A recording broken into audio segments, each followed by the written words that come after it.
బంగ్లాదేశ్ కుక్కల్లారా, ఖబర్దార్ బంగ్లాదేశ్ కుక్కల్లారా.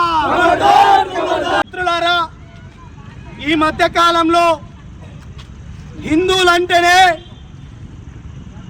ఒక దేశద్రోహుల లెక్క, ఒక హిందూ పేరంటేనే పడరాని లెక్క, హిందూ అంటేనే ఒక బూతు పదం లెక్క మాట్లాడుతున్నారు. మిత్రులారా, ఒక్కసారి మీరు ఆలోచించండి.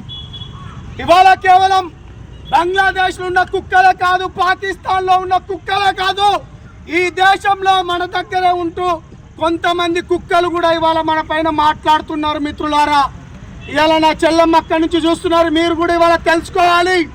ఇవాళ దీపు చంద్రహాస్ ఇవాళ చేసిన తప్పేంటిదయ్యా? దేవుళ్ళందరూ ఒక్కడే అని చెప్పడం అది తప్ప? దీపు చంద్రహాస్ని తీసుకొని పోయి ఇవాళ రోడ్డు పైన కొట్టుకుంటూ, ఈడ్చుకుంటూ, గుద్దుకుంటూ మొత్తం చింపివేసి చెట్టుకు ఉరి వేసి తగలబెట్టిందంటే ఇది ఏ వ్యవస్థలో మనం బతుకుతున్నామనే మాట ఒకసారి ఆలోచించుకోవాలి. ఇవాళ ఒక ఓయూ బిడ్డగా నేను మాట్లాడుతున్నాను, ఒక తెలంగాణ బిడ్డగా నేను మాట్లాడుతున్నాను.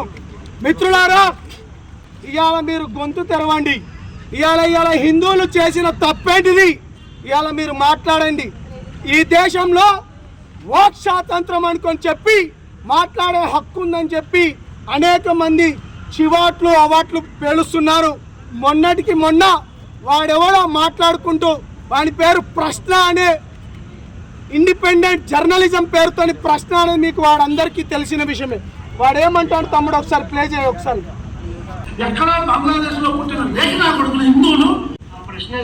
అరే ప్రశ్న నా కొడక, నేను మళ్ళీ చెప్తున్నా, సనాతన ధర్మం హిందూ ధర్మం, అదేవిధంగా మా ధర్మాన్ని మేము ప్రేమిస్తూనే మిగతా ధర్మాలను కూడా మేము గౌరవిస్తాం. ఏమంటున్నా అంటే మీరు ఒక్కటే గుర్తుపెట్టుకోండి, ఇవాళ హిందూ మతం అనేది మా మతం. జర్నలిజం ముసుగులో ఉండి అరే ప్రశ్న నువ్వు మాట్లాడుతున్నావు, నువ్వు అన్నావుగా కొడక అని, నేను ఇలాగో నా జనసేన జెండా కొంచెం పక్క తీసి నేను మాట్లాడతా.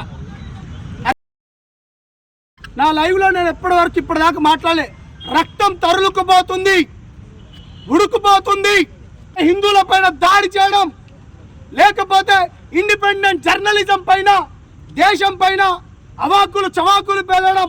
ఆ ప్రశ్న అనేటోడు మనల్ని అంటారట, అక్కడెక్కడో బంగ్లాదేశ్లో ఉన్న హిందూ కొడుకులట. మీరు మరొకసారి వినండి. వదిలేస్తాం, మేము అన్నిటిని వదిలేస్తాం రా. మేము ఈ దేశం గురించి, ఈ ధర్మం గురించి, ఈ ప్రజల గురించి ప్రాణాలు ఇవ్వడానికి సిద్ధమా? సిద్ధమా? భారత్ మాతా కీ జై, భారత్ మాతా కీ జై. నలంద విశ్వవిద్యాలయం ఎప్పటి నుంచి ఉంది మిత్రులారా మన దేశంలో? చెప్పండి మీరు, ఎప్పటి నుంచి ఉంది? అరే నలంద విశ్వవిద్యాలయం రా, అరే పిచ్చి ఇక్కడే చెప్తున్నాం.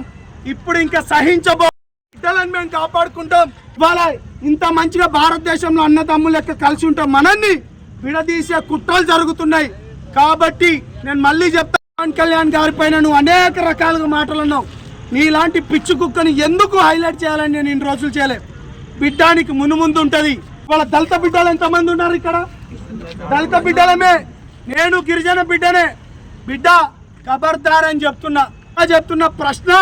ప్రశ్న పేరుతో నువ్వు ప్రశ్నించకుండా ఇండిపెండెంట్ జర్నలిజం పేరుతో బూతులు మాట్లాడుతున్నావు. ఒక బిడ్డ, ఒక సాధారణమైన ఒక ఇవాళ వ్యక్తి వచ్చి ఏమంటున్నావు మిత్రులారా?